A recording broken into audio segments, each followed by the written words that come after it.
Great. Anything else you want to share with folks? Thanks so much for coming back on. I know a lot of people are really nervous out there. They're worried. This is for many people life savings. And what you mentioned, they don't want to be on the road to serfdom. They want to be on the road to taking care of their families in the future. And that's why we believe in Bitcoin. So any final thoughts? Yeah, my final thoughts are, if you look at all the fundamentals, they're better than ever. I mean, all the planets are aligning. I like the activities of the regulators. I think they're the rational ones. Even the ones that people in Bitcoin don't like are actually going to accelerate the adoption and the maturity of Bitcoin. I think that political consensus is pretty solidly aligned behind Bitcoin. I think we're in good shape there. I think the network's never been stronger. If you look at the hash rate, I think we've got a great set of Bitcoin miners that defend the network, and 24 publicly traded companies, and they're growing. So the network looks healthy. The consensus is there. The industry is shaking out and maturing. It needs to shake. The world can't handle 17,500 cryptocurrencies, right? I know we need one. I'm not sure between you and me we need two, but I know we need one, right? And it's probably good to have a few because it keeps everybody on their toes, right? The competition is kind of catalytic and keeps you from getting, kind of arrogant. But the shakeout is healthy. You just gotta see through the noise. If you look at this thing day by day, week by week, you get despondent. But go back to 2 years ago, and Bitcoin is trading $8,000 a coin.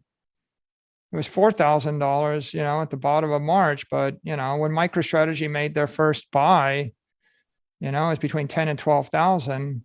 And so ultimately, over a long enough time frame, you see that, in fact, it's doing exactly what you would expect it to do. The only mistake you can make is just have a really short time horizon with massive leverage, and that just is a recipe for giving yourself anxiety. If you say that I'm just going to take the money that I want to hold for the next decade in a savings account and just dollar cost average in, I think ultimately that works fine. And the other thing that's worthwhile to point out right now, Natalie, is if you look at the investors in everything, how do you think the Peloton investors feel right now? How about the Amazon investors? How do they feel right now? The Facebook investors, how do they feel? How do investors in LA property feel? How do investors in real estate feel? How do investors in international stocks feel? How do investors in the bond market feel? You love gold? Gold is down versus when we started buying Bitcoin. Okay, it's not working. So tell me who actually in the world doesn't feel anxiety right now. And then the irony is Bitcoin's winning. Bitcoin's outperforming everybody else over a 24-month time frame and a 48-month time frame. So everyone's got anxiety.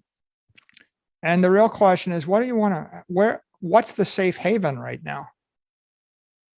What is the safe haven? Tell me one piece of land or company or commodity or bond or currency in all of South America that you want to own other than a Bitcoin. What's better than a Bitcoin? Right? Same in Africa, same in Asia, same in South America.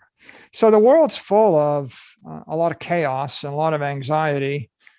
And I think that, a very simple principle is in a world where everyone is dissipating their energy, the most rational strategy is to conserve yours. It's very simple. While everybody else is losing their mind, right? They're going crazy. They're trying to stop the passage of time, or they're trying to fight off the inevitable by trading or hedging or running or screaming.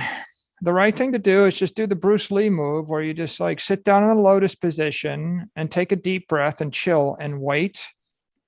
And the Hippocratic Oath, do no harm. That's the beauty of Bitcoin. Buy the Bitcoin, wait, don't shoot yourself in the foot, right? Do no harm. And I think that Bitcoin is tailor made for this.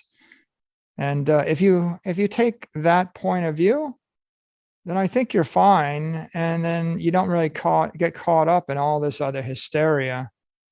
Everybody else they just try to get too cute and too complicated, right?